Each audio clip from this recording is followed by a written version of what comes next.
عزیز طلبہ و طالبات، السلام علیکم۔ میں آپ کی اردو کی استاد ہوں، ماہپارہ زیدی میرا نام ہے، اور میں آپ کو 8ویں جماعت کی اردو پڑھا رہی ہوں۔ آج ہمارا لیکچر نمبر 5 ہے، یہاں پہ میں نے لکھ دیا، اور لیکچر نمبر 5 شروع کرنے سے پہلے میں لیکچر نمبر 4 جو پہلے آپ نے پڑھا ہے پچھلے لیکچر میں، اس کو تھوڑا سا ریوائز کرنا چاہوں گی، تھوڑا دہرانا چاہوں گی، تاکہ آپ کے ذہنوں میں وہ تمام نکات واضح ہو جائیں، تازہ ہو جائیں، جن کو یاد رکھنا ازحد ضروری ہے۔ آپ نے پچھلے لیکچر میں درخواست لکھنا سیکھی تھی۔ آپ کو ہم نے 3 درخواستیں، پہلی، دوسری اور تیسری جو ہیں وہ بورڈ پہ بھی کروائی تھیں، اور کتاب میں سے بھی پڑھ کر بتائی تھیں، اور اس کے جو اہم نکات تھے وہ بیان بھی کر دیے تھے، واضح کر دیے تھے، لیکن اس کو تھوڑا سا دہرا لیتے ہیں۔ درخواست میں سب سے پہلے موضوع دیا گیا ہوتا ہے کہ کس کے نام لکھنی ہے، کس کام کے لیے لکھنی ہے۔ یہ 2 چیزیں بہت اہم ہیں۔ یعنی آپ کی جو پہلی درخواست ہے اس میں بتایا گیا ہے کہ درخواست لکھنی ہے پرنسپل کے نام، کس لیے؟ وظیفے کے لیے۔ وظیفہ کیا ہے؟ اسکالرشپ، جو آپ کو اچھے نمبر لے کے جب آپ امتحان پاس کرتے ہیں تو اس پہ آپ کو اسکول کی طرف سے کچھ وظیفے کے طور پر پیسے ملتے ہیں، اس کو وظیفہ کہا جاتا ہے۔ تو یہ وظیفے کے لیے درخواست تھی۔ اس میں درخواست میں ہی واضح ہو جاتا ہے کہ کس کے نام لکھنی ہے اور کس لیے لکھنی ہے۔ دونوں چیزیں جو ہیں وہ اس کے عنوان میں ہی کور ہو جاتی ہیں۔ جب آپ درخواست لکھنا شروع کرتے ہیں تو آپ کے ذہن میں یہ ہونا چاہیے، یہ واضح ہونا چاہیے کہ یہ جو درخواست ہے یہ کس کے نام لکھنی ہے۔ جو درخواست کے سوال میں نام دیا گیا ہے آپ انہی کے نام لکھیں گی۔ اگر یہاں پہ پرنسپل ہے تو آپ یہاں پہ پرنسپل لکھ دیں گی، اگر یہاں پر صدر معلم ہے تو صدر معلم لکھ دیں گے۔ تو اس کو شروع کرتے ہیں۔ بخدمت جناب پرنسپل الف ب ج اسکول۔ الف ب ج اس لیے کہ اسکول کا نام ہم کبھی بھی نہیں لکھتے، کیونکہ بورڈ میں آگے جب 9th اور 10th کے امتحانات ہوں گے تو بورڈ کا اصول یہ ہے کہ اس میں اسکول کا نام نہیں بتایا جاتا، تو ہم یہاں پر الف ب ج اسکول لکھتے ہیں، اسکول کا نام نہیں لکھتے۔ اس کے بعد جناب عالی، یعنی جس سے آپ درخواست لکھ رہے ہیں ان کو مخاطب کرنا ہے اور احترام کے ساتھ مخاطب کرنا ہے، تو اس کے لیے لکھا جاتا ہے جناب عالی۔ اور اس کو بھی بتا دیا گیا تھا کہ یہ جناب عالی ہے، لفظ عالیہ یا اعلیٰ نہیں ہے۔ اس پہ ضرور دھیان دیجیے گا۔ کچھ بچے اس کو عالیہ لکھ دیتے ہیں، وہ یہ سمجھتے ہیں کہ خاتون کو اگر مخاطب کر رہے ہیں تو عالیہ لکھنا ہے۔ یہ عالیہ نہیں لکھنا، بلکہ جناب عالی کا مطلب ہے، یہ پورا ایک لفظ ہے اور اس کا مطلب ہے محترم، باعزت، احترام کے قابل۔ تو جناب عالی اور اس کے آگے استجابیہ کی علامت جو ہے وہ ضرور لگائیے۔ اس کے بعد آپ کی جو درخواست ہے اس کو جو درمیان میں جو حصہ ہوتا ہے جس میں آپ لکھتے ہیں کہ یہ درخواست آپ نے کیوں لکھی ہے، اس حصے کو نفس مضمون کہتے ہیں۔ نفس مضمون جب آپ کا مکمل ہو جاتا ہے، آخر میں آپ عین نوازش ہوگی وہ لکھ کر، اور پھر اس کے بعد درخواست گزار لکھتے ہیں۔ یعنی یہ درخواست کس کی طرف سے ہے؟ درخواست گزار کا مطلب ہے درخواست کس کی طرف سے ہے، کون لکھ رہا ہے۔ یہاں پہ آپ لکھیں گے طالب علم جماعت ہشتم فریق اے کی بجائے آپ بی سی کچھ بھی لکھ سکتے ہیں، یا وہ اس میں آپ کوئی نام بھی دے سکتے ہیں، کچھ بھی آپ کو فریق جو ہے وہ لکھنا ہوتا ہے، لیکن اس میں یہ ضروری نہیں ہے کہ جو آپ کا فریق ہے آپ وہی لکھیں، کچھ بھی لکھا جا سکتا ہے۔ طالب علم کے نام کی جگہ جب یہاں پر الف ب ج آ گیا تو اس کو دہراتے نہیں ہیں، بلکہ نام کے بجائے یہاں پہ رے اور زے لکھ سکتے ہیں آپ لوگ۔ جہاں آپ نے جس لائن پہ طالب علم لکھا ہے اسی کے بالکل اسی لائن میں سیدھے ہاتھ پر آپ لوگ تاریخ لکھتے ہیں۔ جیسے آج 23 جون ہے تو 23 جون لکھ دیں، یا کوئی بھی تاریخ ہو تو جس تاریخ کو آپ پیپر دے رہے ہیں، کوئی ٹیسٹ دے رہے ہیں یا امتحان میں بیٹھے ہیں تو آپ وہ والی تاریخ لکھیں گے 23 جون، اور اس کے بعد کوما لگائیں گے اور پھر سن لکھ دیں گے 2020۔ اب تھوڑا سا اس کی جو نمبروں کی تقسیم ہے اس کی طرف چلیں۔ یہ جو آپ نے لکھا ہے بخدمت جناب پرنسپل الف ب ج اسکول، اس کا 1 نمبر ہے، یعنی یہ اس کا پیٹرن ہوتا ہے۔ یہ جو چیزیں میں نے لکھی ہیں چاروں، یہ درخواست کا پیٹرن ہے۔ اس کے 4 نمبر ہوتے ہیں۔ 1 نمبر یہاں پر آپ نے اگر یہ بالکل ٹھیک لکھ دیا ہے تو 1 نمبر آپ کو یہاں سے مل جائے گا۔ یہ والا جو حصہ ہے اس کا بھی 1 نمبر ہے، اور یہ آپ کے جو تاریخ ہے اس کا بھی 1 نمبر ہے، تو یہ کل ملا کر 4 نمبر ہو گئے۔ اس کے بعد یہ جو نفس مضمون ہے، اس کا درخواست جو آپ نے لکھی ہے وہ 6 نمبر کی ہوتی ہے، یہ کل ملا کر 10 نمبر بن جاتے ہیں۔ اور اس میں جو ہے یہ درخواست میں آپ کو چوائس نہیں آتی پیپر میں، یا آپ کا جو یہ ماہانہ ٹیسٹ ہوتا ہے اس میں بھی، اور جو آپ کے سیمسٹر کے پیپر ہوتے ہیں اس میں بھی چوائس نہیں ہوتی۔ جیسے اب سے پہلے کی کلاسز میں 6ٹھی 7ویں میں ہوا کرتی تھی کہ آپ لوگ درخواست یا خط لکھا کرتے تھے، جو سوال آتا تھا وہ یہ ہوتا تھا کہ درخواست یا خط لکھیں۔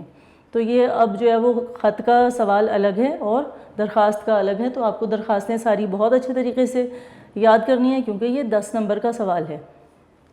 اور اس کا اگر آپ صرف پیٹرن بہت اچھی طرح یاد کریں اور اس کو ہی لکھ دیں، اور درمیان میں آپ نے نفس مضمون جو ہے وہ اگر فرض کیا کوئی ایسی درخواست آ جاتی ہے کہ جو آپ کو پہلے سے یاد نہیں ہے، تو کچھ تو آپ لوگ لکھنا جانتے ہیں، اب ماشاءاللہ آپ لوگ 8ویں جماعت میں ہیں تو اپنے پاس سے بھی لکھ سکتے ہیں۔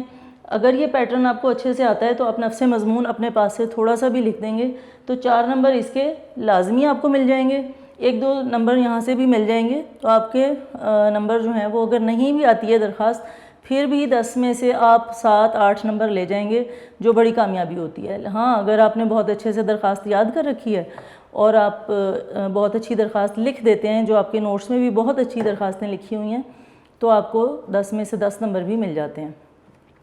یہ تھا ہمارے پچھلے لیکچر کا تھوڑا سا، اس کو ہم نے دہرایا، اور لیکچر نمبر 5 شروع کرتے ہیں۔ لیکچر نمبر 5 میں آج ہم پڑھیں گے پیراگراف، اور ابھی تک ہم نے پیراگراف 8ویں جماعت کے لیکچرز میں نہیں پڑھے تھے۔ پیراگراف جس کو اردو میں ہم کہتے ہیں مضمون نگاری یا مضمون نویسی، آپ صرف مضمون بھی کہہ سکتے ہیں۔ مضمون اصل میں ہوتا کیا ہے؟ مضمون ایسی تحریر کو کہتے ہیں، ایسی سنجیدہ تحریر کو کہتے ہیں جس میں آپ کسی موضوع پر اپنے خیالات کا اظہار کرتے ہیں۔ اس کے کچھ بنیادی وہ ہیں نکات ہیں جس کو آپ ذہن میں رکھیں، اس کے بعد آپ اگر مضمون لکھیں تو آپ کو زیادہ بہتر انداز میں آپ مضمون لکھ سکتے ہیں۔ بعض دفعہ ہم نے مضمون نہیں یاد کیا، وہ ہوتا ہے یہ کیونکہ تخلیقی لکھائی میں آ جاتے ہیں مضامین، تو اگر کوئی ایسا مضمون آ جائے کہ جو آپ نے پہلے یاد نہیں کیا تو اس کی بنیادی چیزوں کو اپنے ذہن میں رکھتے ہوئے آپ اپنی معلومات کے مطابق بھی اگر لکھیں تو آپ کو نمبر مل جاتے ہیں۔ 8ویں جماعت میں جو ہمارے اسکول کا جو امتحان ہوتا ہے اس میں ان نوٹس میں سے ہی آپ کا پیپر بنتا ہے، اور اس کے علاوہ مضامین نہیں آئیں گے، لیکن میں آپ کو بنیادی اس کے جو اجزاء ہیں وہ بتانا چاہوں گی کہ سب سے پہلے مضمون میں کیا ہوتا ہے۔ اس کا نمبر 1 جو اس کی چیز آپ کو یاد رکھنی ہے وہ ہے اس کی ابتدا۔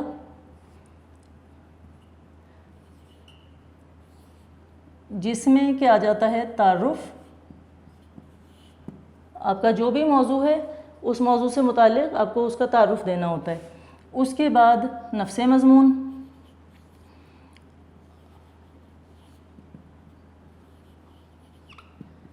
نفس مضمون میں آپ کے پاس جو بھی اس موضوع سے متعلق معلومات ہوتی ہیں وہ آپ اس کو ترتیب سے لکھتے ہیں اور اس کو نفس مضمون کہتے ہیں۔ اس کے بعد اس کا اختتام،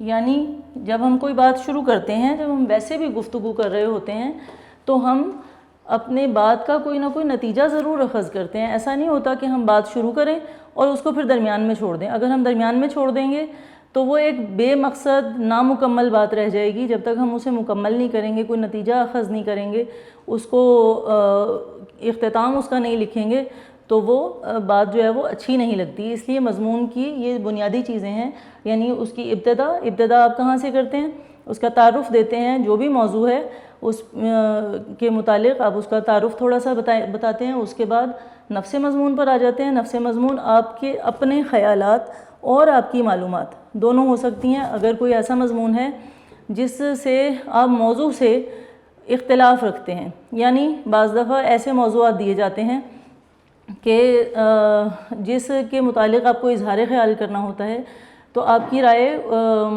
جو ہے وہ اس کے خلاف بھی ہو سکتی ہے اور اس کے حق میں بھی ہو سکتی ہے۔ اگر آپ کی جو رائے ہے وہ معتدل ہے، یعنی اس کے خلاف بھی نہیں ہے اور اس کے حق میں بھی نہیں ہے، تو آپ اس کے پہلے جو ہے وہ حق میں دلائل دیتے ہیں، اور اس کے بعد اس کی کچھ اگر برائیاں ہیں یا کچھ اس کے خلاف آپ کی رائے ہے تو آپ اس کو بھی تحریر کر دیتے ہیں۔ مثلاً ایک مضمون ہے شہری اور دیہاتی زندگی۔ تو شہری اور دیہاتی زندگی میں جیسے شہری زندگی ہے اس کے بہت سارے فوائد ہیں، اسی طرح اس کے کچھ نقصانات بھی ہیں۔ اسی طرح جو دیہاتی زندگی ہے اس کے اپنی جگہ بہت سارے فوائد ہیں اور ساتھ ساتھ اس کے نقصانات بھی ہیں۔ تو اب آپ دونوں اطراف کو جو ہے وہ لے کے چلتے ہیں، تو آپ اس کے فوائد بھی بتاتے ہیں، اس کے نقصانات بھی بتاتے ہیں، لیکن اس کے اختتام میں ایک نتیجہ اخذ کرتے ہیں کہ مکمل طور پر نہ تو شہری زندگی بہت اچھی ہے اور نہ ہی دیہاتی زندگی بہت اچھی ہے، لیکن اس کے یہ اچھائیاں اور برائیاں جو ہیں یہ آپ کے سامنے پیش کی گئی ہیں۔ اور میرے خیال میں یا میرے مطابق جو شہر کی زندگی ہے وہ اس لحاظ سے دیہاتی زندگی سے بہتر ہے، اور جو دیہاتی زندگی ہے وہ اس لحاظ سے شہری زندگی سے بہتر ہے۔ تو اس طرح اس کا اختتام ہو جاتا ہے۔ اچھا، اب جب آپ مضمون لکھتے ہیں تو مضمون میں آپ کسی عظیم انسان کا قول بیچ میں اس موضوع سے متعلق اگر ہے تو حوالے کے طور پر آپ کسی عظیم انسان کا قول لکھ سکتے ہیں۔ آپ قرآن کی آیت لکھ سکتے ہیں حوالے کے طور پر۔ ہاں، اگر آپ کو عربی میں آتی ہے چھوٹی سی لکھیے گا، بہت لمبی نہیں۔ اگر چھوٹی سی کوئی آیت آتی ہے آپ اس کو حوالے کے طور پر لکھ سکتے ہیں۔ اگر اس کی عربی نہیں آتی تو آپ قرآن کی آیت کا ترجمہ لکھ دیں تو بھی ٹھیک ہو گیا۔ اس کے علاوہ آپ لوگ کوئی حدیث اگر اس موضوع سے متعلق ہے تو وہ بھی لکھ سکتے ہیں۔ اس سے کیا ہوتا ہے کہ آپ کی معلومات کا اندازہ ہوتا ہے، جو آپ کے پیپر کو چیک کر رہا ہے اس کو، کہ آپ کتنی معلومات رکھتے ہیں اس موضوع سے متعلق، تو اس میں زیادہ اچھا تاثر جو ہے وہ آپ کا جاتا ہے جو شخص پیپر چیک کر رہا ہے اس تک، اور وہ آپ کو زیادہ نمبر دے دیتا ہے، اضافی نمبر مل جاتے ہیں اس کے۔ کسی بھی پیراگراف کو یا مضمون کو شروع کرنے سے پہلے بھی آپ شعر جو ہے وہ حوالے کا شعر لکھ سکتے ہیں اور اس کے بعد مضمون کو شروع کر سکتے ہیں۔ درمیان میں بھی آ سکتا ہے، اور اگر آپ نے شروع میں نہیں لکھا تو کوئی بات نہیں، جیسے آپ پہلا یہاں پر دیکھ رہے ہیں مضمون قائد اعظم، تو اس میں آخر میں اس موضوع کے حوالے سے ایک شعر لکھا ہے، اس طرح بھی لکھ سکتے ہیں، یہ بھی ٹھیک ہے۔ جی، تو شروع کرتے ہیں آج کا پہلا مضمون جو کہ جس کا موضوع ہے قائد اعظم، اور ان کا سب سے پہلے دیکھیے تعارف پیش کیا گیا ہے کہ قائد اعظم کا شمار بر صغیر کی ان شخصیات میں ہوتا ہے۔ بر صغیر پاک و ہند کہلاتا تھا، یہ خطہ جس میں کہ پہلے پاکستان بننے سے پہلے پاکستان، ہندوستان کا جو اس وقت سارا علاقہ ہے وہ، اور بنگلہ دیش، یہ پورا جو ہے جس کو آپ سب کانٹیننٹ کے نام سے جانتے ہیں، یہ بر صغیر کہلاتا تھا۔ جب پاکستان بن گیا تو یہ مشرقی پاکستان اور مغربی پاکستان جو تھے یہ پاکستان کہلائے، اور جو باقی علاقہ تھا وہ ہندوستان کہلایا۔ بعد میں 1971 کی جنگ میں مشرقی پاکستان ہم سے الگ ہو گیا تو وہ ایک نیا ملک بن گیا اور اس کا نام بنگلہ دیش ہوا۔ تو اس طرح یہ جو بر صغیر ہے اس میں 3 ملک ہیں، اب اس وقت اس میں 3 ملک ہیں، بنگلہ دیش، ہندوستان اور پاکستان۔ تو قائد اعظم کا شمار بر صغیر کی ان شخصیات میں ہوتا ہے، ان عظیم لوگوں میں ہوتا ہے جن پر بر صغیر کی اسلامی تاریخ ہمیشہ فخر کرتی رہے گی، یعنی جس کو اسلامی تاریخ جو ہے وہ جس شخصیت پر ہمیشہ ناز کرے گی، فخر محسوس کرے گی، ان شخصیات میں قائد اعظم کا شمار ہوتا ہے۔ آپ نے بر صغیر کے مسلمانوں کو ہندوؤں اور انگریزوں کے تسلط سے نجات دلانے کے لیے جو خدمات سر انجام دی ہیں، تسلط کیا ہوتا ہے؟ کسی کا قبضہ، اس سے نجات دلانا یعنی اسے آزادی دلانے کے لیے جو خدمات سر انجام دی ہیں، سر انجام دینا کسی کام کو کرنا۔ الفاظ کے معنی آپ لوگ ساتھ ساتھ آپ کے جو نوٹس ہیں، یہ آپ کے جو اردو کے نوٹس ہیں اس کا صفحہ نمبر 77 ہے، مجھے یقین ہے آپ لوگوں نے اس کو کھول رکھا ہوگا کتاب کو اور غور سے سن اور دیکھ رہے ہوں گے۔ تو اس میں جہاں جہاں آپ کو مشکل الفاظ لگتا ہے کہ اس لفظ کا مطلب آپ کو نہیں آتا تو اس کے اوپر خط کشید کر لیجئے۔ خط کشید کرنا کیا ہے کہ اردو زبان کا قاعدہ یہ ہے کہ الفاظ جو بھی لفظ آپ کو مشکل لگتا ہے اس کے اوپر لائن لگائی جاتی ہے. یعنی انگلش میں انڈر لائن کرتے ہیں, لفظ کے نیچے لائن لگاتے ہیں, لیکن اردو میں جو بھی مشکل لفظ ہوتا ہے اس کے اوپر لائن لگتی ہے اور اس کو کہتے ہیں خط کشید کرنا. خط کہتے ہیں لائن کو, ایک سطر کو, ایک نشان کو جو ہم نے یہ ایسے لگائی ہے کسی بھی زاویے پر لگائی تو وہ آپ کی کیا ہے, وہ خط ہے. تو ساتھ ساتھ آپ لوگ خط کشید کرتے جائیں اور اس کے معنی میں آپ کو اسی لیے ساتھ ساتھ بول رہی ہوں کہ آپ لوگ لکھتے جائیں گے تو آپ کے لیے اس کو سمجھنے میں آسانی ہوگی, اور جب آپ کی سمجھ میں آ جائے گا تو اس کے دو فائدے ہوتے ہیں کہ ایک تو یہ کہ آپ کی جو لغت ہے یعنی ووکیبلری اس میں اضافہ ہوگا, مزید اچھے الفاظ اس میں شامل ہوتے چلے جائیں گے. جیسے جیسے آپ کی کلاس بڑی ہوتی ہے, یعنی آپ چھوٹی کلاس سے بڑی کلاسز کی طرف جاتے ہیں, ویسے ویسے زبان کا معیار بہتر سے بہتر ہوتا چلا جاتا ہے, بہترین کی طرف جاتا ہے. الفاظ تھوڑے سے مشکل اس میں لکھے جانے شروع ہو جاتے ہیں. وہ کس لیے کہ آپ کی جو زبان ہے وہ بہتر سے بہتر ہوتی جائے. اگر آپ کو زبان کی سمجھ نہ آئے اور آپ ویسے ہی اس کو صرف رٹنا چاہیں تو رٹ تو لیں گے لیکن سمجھ نہیں آئے گی تو لطف بھی نہیں آئے گا اور وہ پھر یاد بھی نہیں رہے گا. اگر آپ سمجھ کے پڑھیں گے تو وہ پھر ہمیشہ یاد رہے گا, خود سے بھی لکھ سکیں گے. کیونکہ یہ ایک تخلیقی لکھائی ہے, اس میں آپ کا جو تسلسل ہے وہ برقرار رہنا چاہیے. الفاظ کا رد و بدل ہو سکتا ہے, لائن آگے پیچھے ہو سکتی ہے. یہ کوئی لگا بندھا اصول نہیں ہے کہ یہ جو مضمون ہے جس لفظ سے شروع ہوا ہے اور جس لفظ پہ ختم ہوا ہے اسی پہ ہوگا تو ہی آپ کا جو مضمون ہے وہ ٹھیک یا صحیح مانا جائے گا. نہیں, آپ اس میں تھوڑا سا اس کو بدل بھی سکتے ہیں, اپنے الفاظ میں بھی لکھ سکتے ہیں. اگر انہی الفاظ میں لکھ لیں جو اس کتاب میں ہیں تو اس کا چونکہ معیار الفاظ کا زیادہ اچھا ہے اس لیے آپ کو زیادہ اچھے نمبر مل جاتے ہیں. تو ہم پڑھ رہے تھے لائن اس کی جو ہے سطر نمبر 2, اس میں ہم پڑھ رہے تھے کہ قائد اعظم نے بر صغیر کے ہندوؤں اور مسلمانوں کو انگریزوں کے تسلط یعنی ان کے قبضے سے نجات دلانے کے لیے جو خدمات سر انجام دی انہیں سنہرے الفاظ میں لکھا جاتا ہے. یعنی تاریخ میں ان کو سنہری الفاظ سے, سنہری الفاظ کا مطلب یہ نہیں ہوتا کہ تاریخ کی کتابوں میں وہ کوئی سنہری رنگ کی روشنائی لے کے اس سے لکھا جائے گا, بلکہ یہ بہت اچھے الفاظ میں جو ہے وہ لکھا جاتا ہے اور اس کی تعریف ہوتی ہے اور وہ اپنا ایک مقام اور مرتبہ رکھتے ہیں اس وجہ سے. تو قائد اعظم محمد علی جناح 25 دسمبر 1876 کو کراچی کے ایک مشہور گھرانے میں پیدا ہوئے.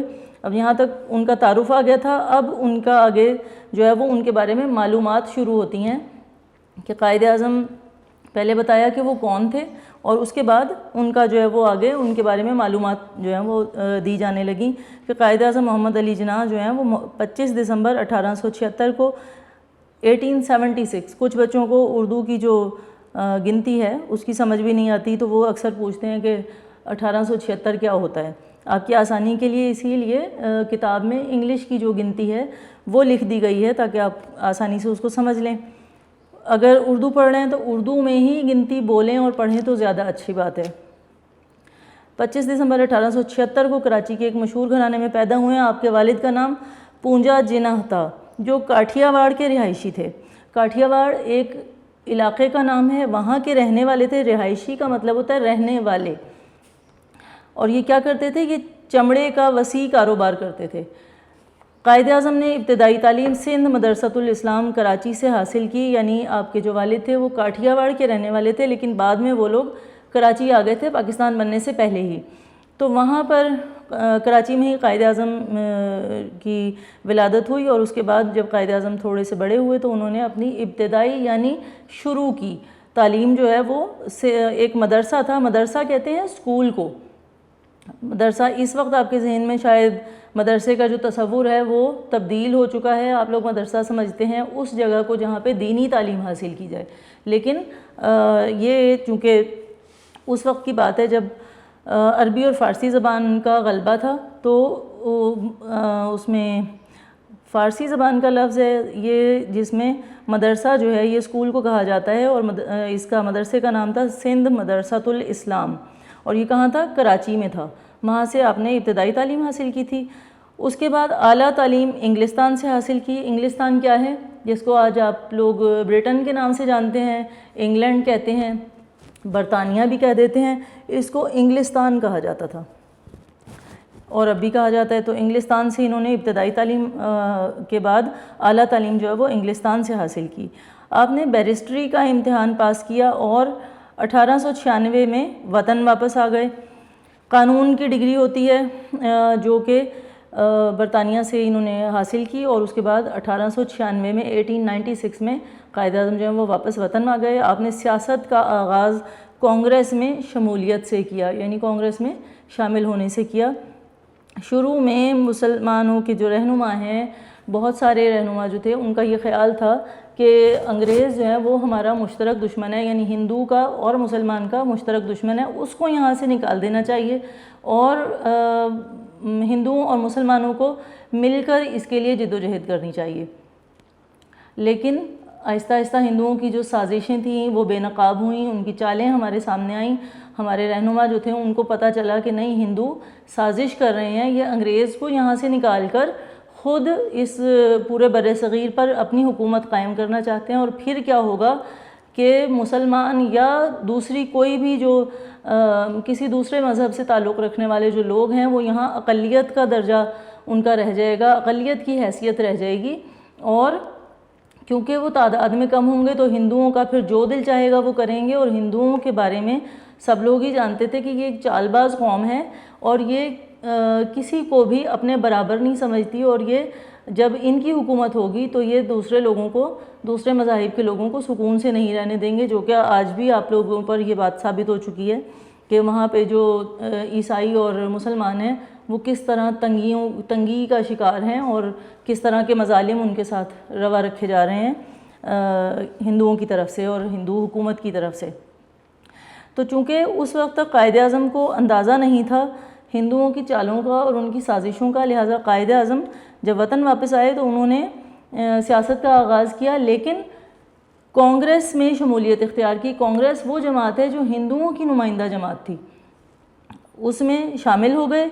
اس کے بعد آپ ابتدا میں ہندو مسلم اتحاد کے حامی تھے، جیسا میں نے بتایا کہ شروع میں ہمارے جو رہنما تھے ان کو یہی لگتا تھا کہ انگریز مشترک دشمن ہے، اس کو نکال دیں اور ہمارا وطن ہے، ہم لوگ مل جل کر یہاں پر رہ لیں گے۔ لیکن بعد میں پتہ چلا کہ نہیں، ہندو خود حکومت پر قبضہ کرنا چاہتے ہیں۔ اسی بات کو یہاں پر بیان کیا گیا ہے کہ آپ سے مراد یہاں پر کون ہے؟ قائد اعظم محمد علی جناح۔ ابتدا میں یعنی شروع میں ہندو مسلم اتحاد کیا ہے؟ یکجہتی، ایک ہونا، اس کے حامی تھے، یعنی اس کی حمایت کرتے تھے۔ لیکن جلد ہی آپ کو معلوم ہو گیا کہ کانگریس صرف ہندوؤں کی نمائندگی کرتی ہے اور ہندوستان میں ہندو اقتدار قائم کرنا چاہتی ہے۔ اقتدار یعنی حکومت۔ الفاظ کے معنی کو ساتھ ساتھ لکھتے رہیے گا تاکہ آپ کو آسانی رہے اس کو بعد میں پڑھ کر سمجھنے میں۔ لہٰذا 1913 میں آپ مسلم لیگ میں شامل ہو گئے۔ اب شروع میں قائد اعظم کانگریس کا حصہ تھے، لیکن 1913 میں آپ کو اچھے سے سمجھ آ گیا کہ ہندو کس طرح سے مسلمانوں کو استعمال کرتے ہوئے اپنے ساتھ ملا کر انگریز کو یہاں سے نکالنا چاہتے ہیں، اور اس کے بعد یہ کیا کریں گے، یہ پورے ہندوستان پر قبضہ کر لیں گے اور پھر یہ ہمیں جو ہے وہ اپنا غلام بنا کر رکھیں گے، اور جس طرح کا سلوک ان کا دل چاہے گا یہ ہمارے ساتھ وہ سلوک کریں گے۔ لہٰذا قائد اعظم کو جب اس بات کی سمجھ آ گئی تو انہوں نے 1913 میں کانگریس سے الگ ہو گئے اور مسلم لیگ میں شامل ہو گئے۔ مسلم لیگ مسلمانوں کی نمائندہ جماعت تھی، تو قائد اعظم جو ہیں وہ اس میں شامل ہوئے۔ 1928 میں کانگریس نے نہرو رپورٹ پیش کی۔ 1928 بہتر یہ ہوگا کہ آپ لوگ اردو کی گنتی کو اردو میں یاد کریں اور اسی طرح بولیں، اور سن کو اردو میں ہی ادا کیا کریں تو بہتر ہے۔ آپ کی آسانی کے لیے میں ساتھ بتاتی جا رہی ہوں کہ یہ 1928 جو ہے یہ 1928 ہے۔ تو اس میں کانگریس نے نہرو رپورٹ پیش کی، اس کے جواب میں قائد اعظم نے اپنے 14 نکات پیش کیے۔ 14 نکات جو تھے وہ بنیادی طور پر مطالبات تھے مسلمانوں کے، تو وہ تاریخ میں بہت مشہور ہوئے ہیں۔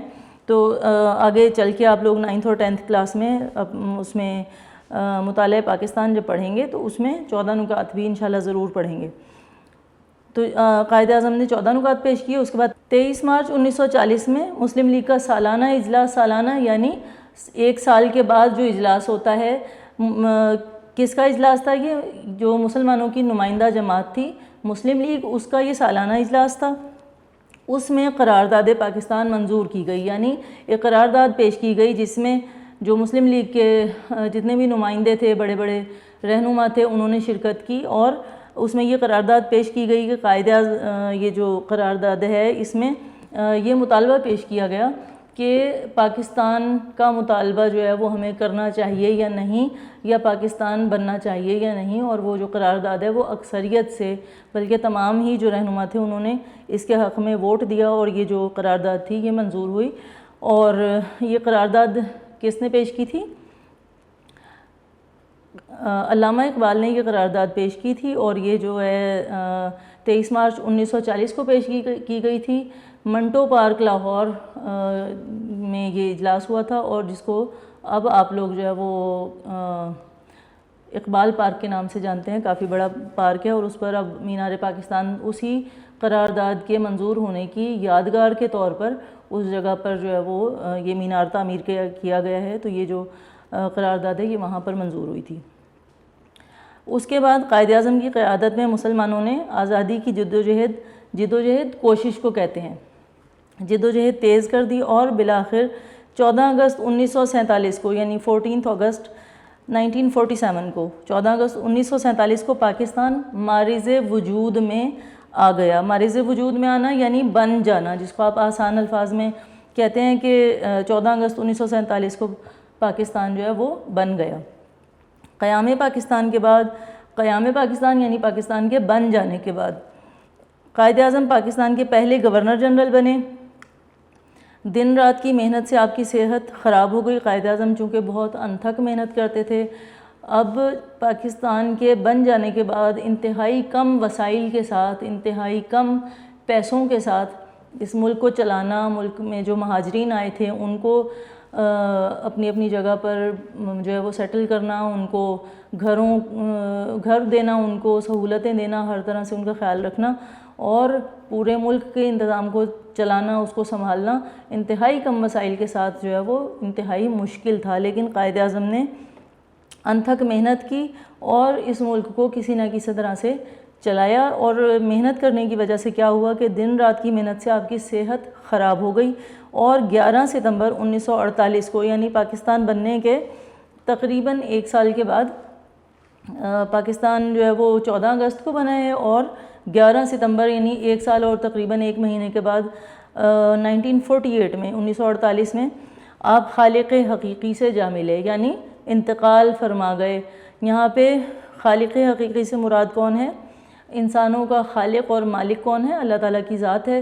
تو ہم مسلمان ہونے کے ناطے ہمارا یہ ایمان ہے کہ جب انسان جو ہے وہ اس دنیا سے اگلی دنیا میں جاتا ہے تو وہ اس دنیا سے اگلی دنیا میں منتقل ہو جاتا ہے، اسی لیے ہم کہتے ہیں کہ انتقال ہوا ہے۔ انتقال سے ہم مراد یہ لیتے ہیں کہ کسی شخص کی وفات ہو گئی، یعنی وہ مر گیا، لیکن اس کا مطلب یہ ہوتا ہے کہ اس دنیا سے اگلی دنیا میں منتقل ہو گیا۔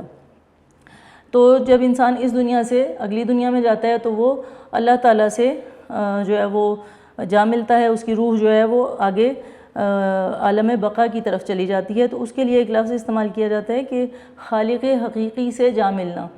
خالق حقیقی اللہ تعالیٰ کی ذات ہے۔ اچھا، اب آپ دیکھیے کہ ساری معلومات دے دی گئیں، یہاں تک یہ سارا نفس مضمون ہے۔ آخر میں اس کا جو ہے وہ اختتام دیا گیا ہے۔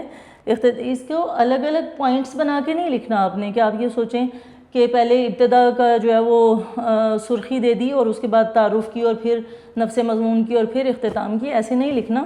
جو مضامین ہیں یہ پیراگراف کی صورت میں ہی ہوتے ہیں اور اسے پیراگراف کی صورت میں ہی لکھنا ہوتا ہے۔ تو اس میں بس یہ خیال رکھنا ہوتا ہے کہ ہم نے تعارف دے دیا موضوع کا، اس کے بعد ہماری جو معلومات ہیں وہ ہم نے لکھ دی، اور آخر میں وہ جو معلومات ہیں وہی نفس مضمون کہلاتی ہیں، اور آخر میں اس موضوع کا اختتام جو ہے وہ لکھنا ہوتا ہے۔ دیکھیے یہاں پر اختتام کیا ہے اس طرح کہ 11 ستمبر آپ جو ہے وہ 11 ستمبر 1948 کو خالق حقیقی سے جا ملے۔ آپ کا مزار روشنیوں کے شہر کراچی میں ہے۔ کراچی کو روشنیوں کا شہر بھی کہا جاتا ہے، تو اس کو اچھے الفاظ میں لکھا گیا ہے کہ روشنیوں کے شہر کراچی میں ہے۔ آپ رہتی دنیا تک اپنی قوم کے دلوں میں زندہ رہیں گے. یہ اس کا اختتام ہے مضمون کا.